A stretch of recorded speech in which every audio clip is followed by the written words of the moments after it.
Memang bersoalan kurban, saya jujur saja selama di Indonesia masih banyak salah pemahaman terhadap kurban.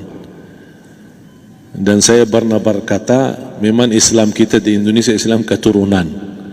Ya, jadi asal tahu saja.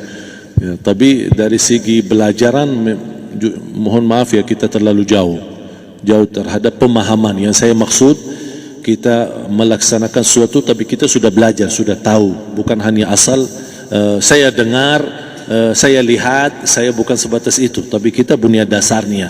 Dan ini kelemahan kita, di antaranya kurban.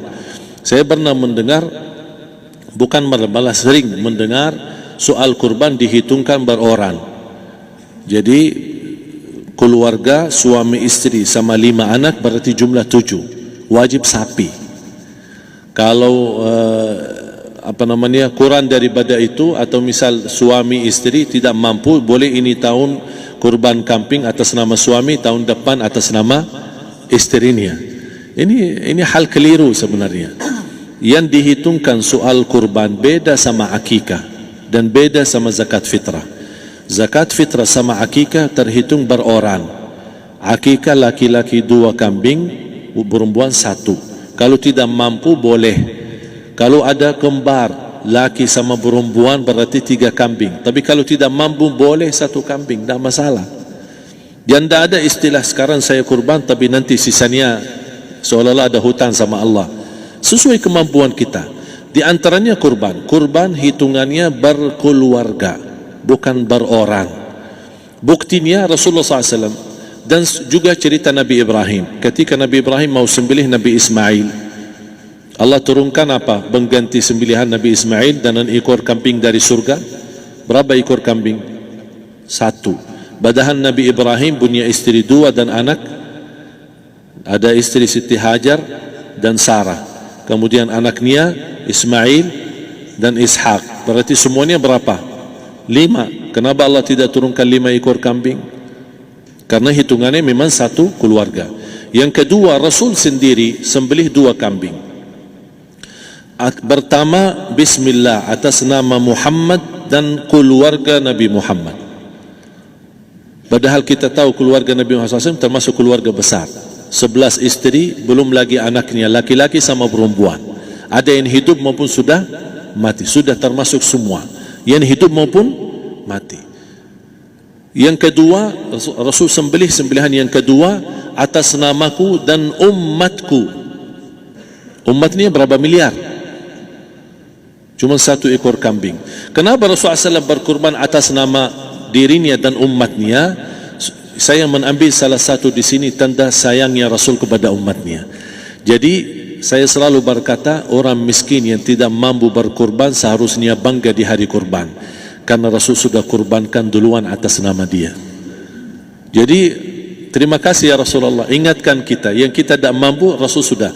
Bahkan kalau Rasul sudah kurban atas nama umatnya yang tidak mampu, berarti sudah terkabul. Kita aja belum tahu kabul atau tidak kalau kita berkurban. Tapi kalau Rasul sudah terjamin makbul. Oleh sebab itu, hitungan kurban itu adalah 1 keluarga. Misal, bapa punya istri, punya anak. Itu kalau mampu sapi silahkan. Mampu 1000 sapi silahkan. Kalau soal kemampuan tidak ada masalah. Tapi kalau soal kewajiban, tidak ada wajib lebih daripada 1 ekor kambing. 1 ekor kambing. Misal, kalau bapa punya istri 4. Misal. Cuman ini misal. Ya. Istrinya 4. Setiap istri anaknya 10. Berarti jumlah berapa? Anak 40, istri 4, berarti 44, sama bapa 45. Wajib 1 ekor kambing saja, cukup untuk semua ini. Tapi kalau soal mampu, ya silahkan. Mau 1000 kambing boleh, mau 1000 sapi boleh. Tidak ada yang melarang kalau soal kemampuan. Dan kalau kita mau sembelih, Bismillah atas namaku dan keluarga. Tidak perlu bawa data-data nama keluarga. Jadi disebutkan tukang sembelihnya ada capek menunggu sambil sebutkan nama-nama. Tidak perlu.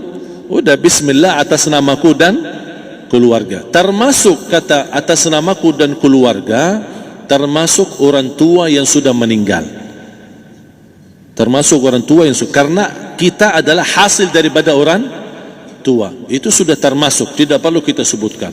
Ada sebagian ulama membolehkan kalau kita mampu, mau khusus kambing atas nama orang tua, tidak masalah kalau kita mampu. Tapi kalau kita tidak mampu, itu sudah termasuk orang tua kita bersama keluarga besar kita. Ini salah satu kenikmatan, dan ini termasuk juga sedekah yang berguna bagi orang yang sudah meninggal di keluarga kita. Wallahu ta'ala.